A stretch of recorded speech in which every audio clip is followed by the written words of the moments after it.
Welcome to the World of Rare Disease, a show that focuses on awareness and education about rare and complex disorders.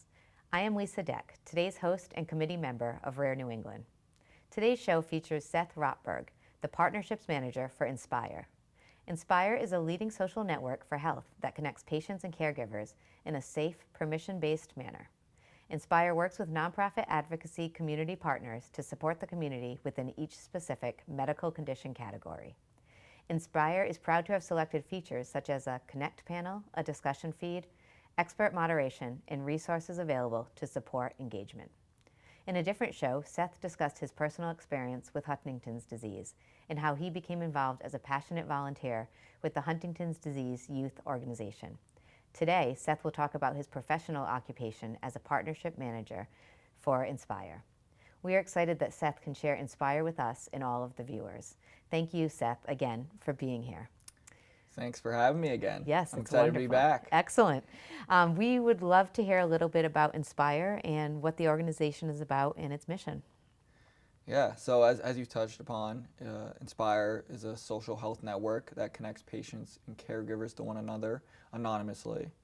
And really, it was started back in 2005 because we really wanted to get the patients and caregivers' voices more involved in medical research, is to accelerate medical progress. Because a lot of times, as we know, their voices are being left out, and we really were like, well, how can we not only provide a place where they can connect with one another, but also where we can learn and see if we can get their voices heard to help speed up that medical progress and get one step closer to treatments or even a cure with some of these conditions. Wonderful. It sounds as though, there was a need, you filled it. Mm-hmm. And where is Inspire today? I mean, that was 14 years ago it started, and I mean, now it's grown. I go online and wow, it's definitely a active site. Yeah, we actually have almost 1.5 million members, which is a lot. That is a lot. We work with over 100 patient advocacy organizations. I believe we have over 200 communities. So we're really trying to continue to expand, especially in the rare disease space, where we want to try to make sure these patients and caregivers from different conditions can connect with one another, again, anonymously. And the reason why we do it anonymously is because we want to make sure that they're comfortable and they're comfortable sharing whatever information they want, whether it's a lot or little. I see it as kind of like those usernames for AOL or AIM, where you kind of create one, and then if you want to share more information about you, you can.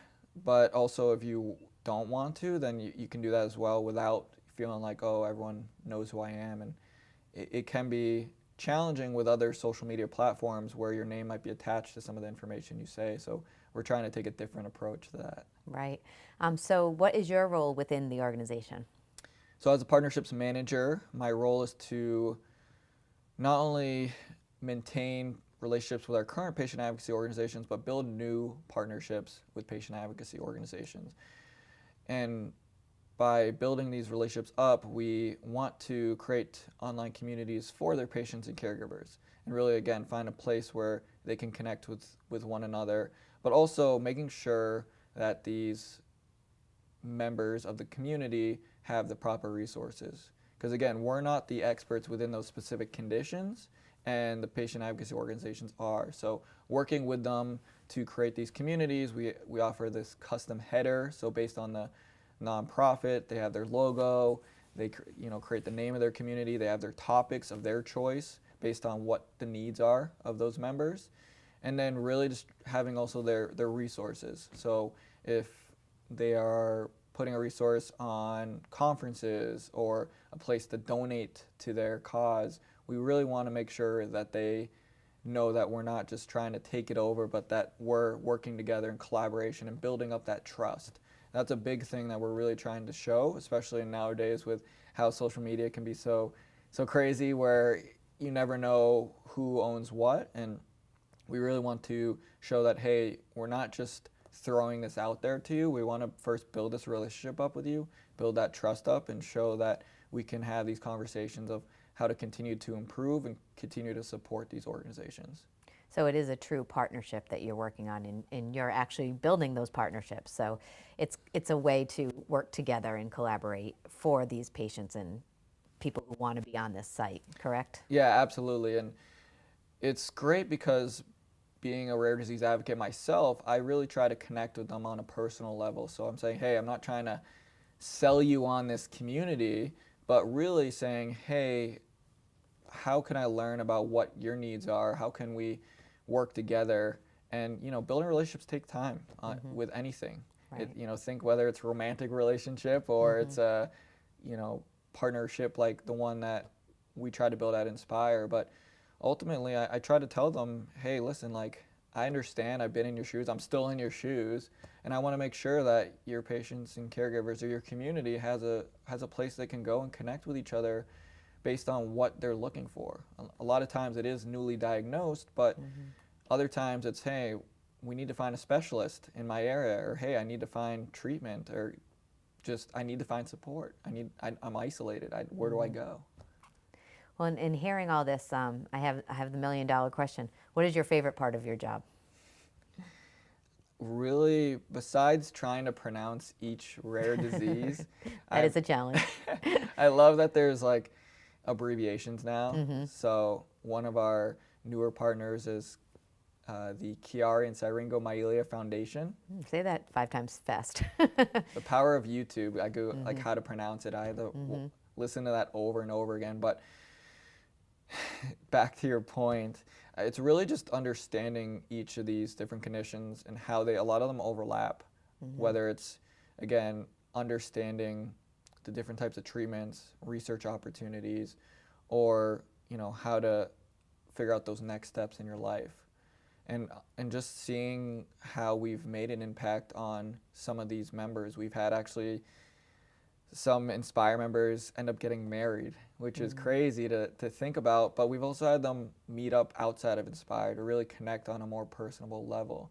And so hearing these stories is what motivates me, because I'm like, okay, I think I'm doing what I'm supposed to be doing, because if we're connecting them to one another and then also learning from our partners about what else we can do to help them, it's a win-win. So it's really great to have that feeling of, okay, I'm doing something great in the community, I'm giving back, but I'm also learning about these different conditions and how we can continue to support them. Right. It sounds like it's a great fit, what the organization is doing and your goals and the feedback. That sounds excellent.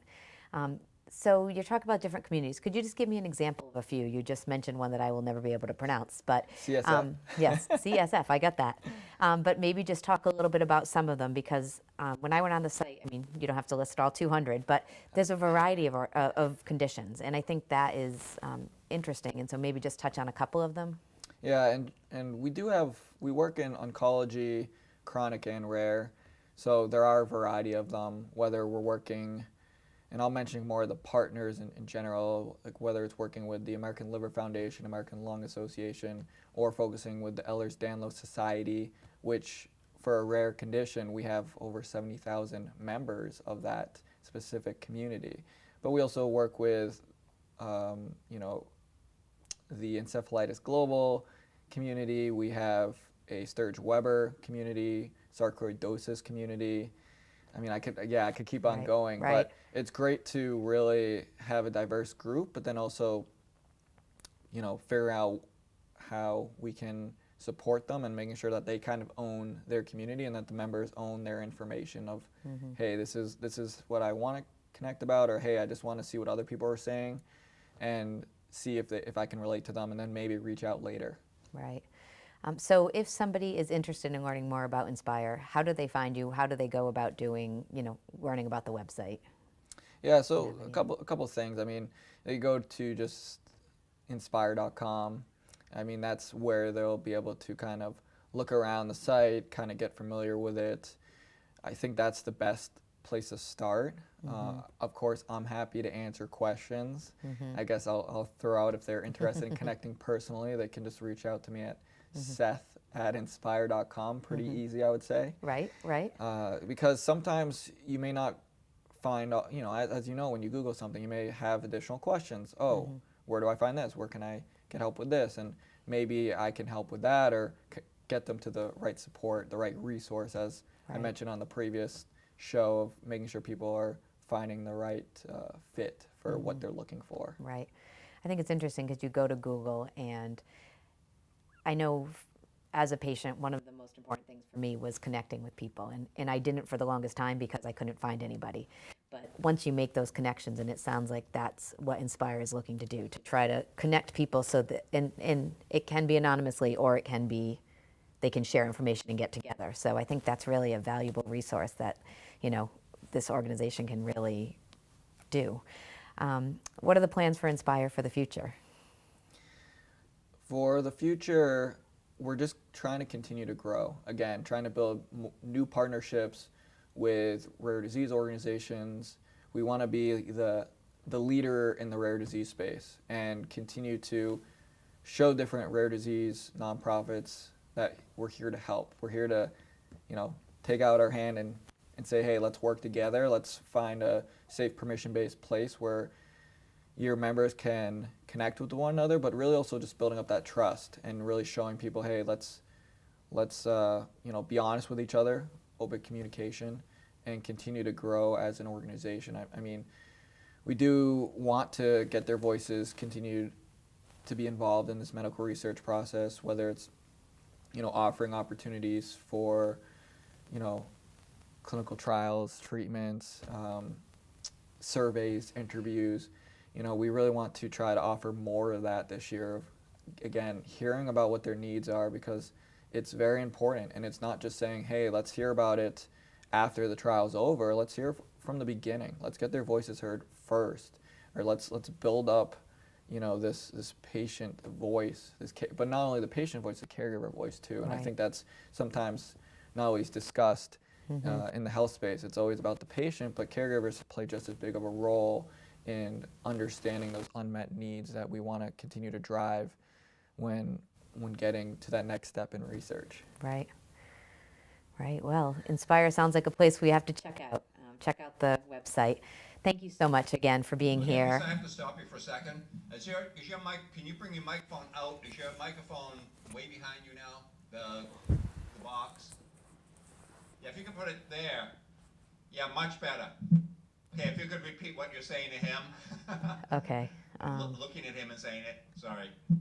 Thank you so much for sharing about that. I think Inspire is definitely a website that our viewers might want to check out, particularly if they have a chronic or rare disease, and just look at what options exist there. We are very thankful for you being here today. Thank you for being part of our show. Yeah, thank you for having me. I appreciate the opportunity, and let's continue to collaborate in the rare disease space. Sounds like a plan. I like it. So we just want to, before closing, provide our viewers with an opportunity to share comments and ask questions in our segment called Rare New England in Motion. It is the perfect way to expand upon our mission. We ask you, if you have questions about today's show, to send it to info@rarenewengland.org. We will answer your question in our next show. We received a question from a viewer about when our Rare New England Fall Conference will be. She was wondering about the date, and we are happy to tell you that it will be October 26th, 2019 in Portland, Maine. So mark your calendars. That's our show for today. Please continue to share comments with us, and a special thank you to Seth again for being here. From all of us at Rare New England and all the patients and families who keep rare disease in motion, thank you for watching. And remember, when you hear hoofbeats, think horses and then zebras.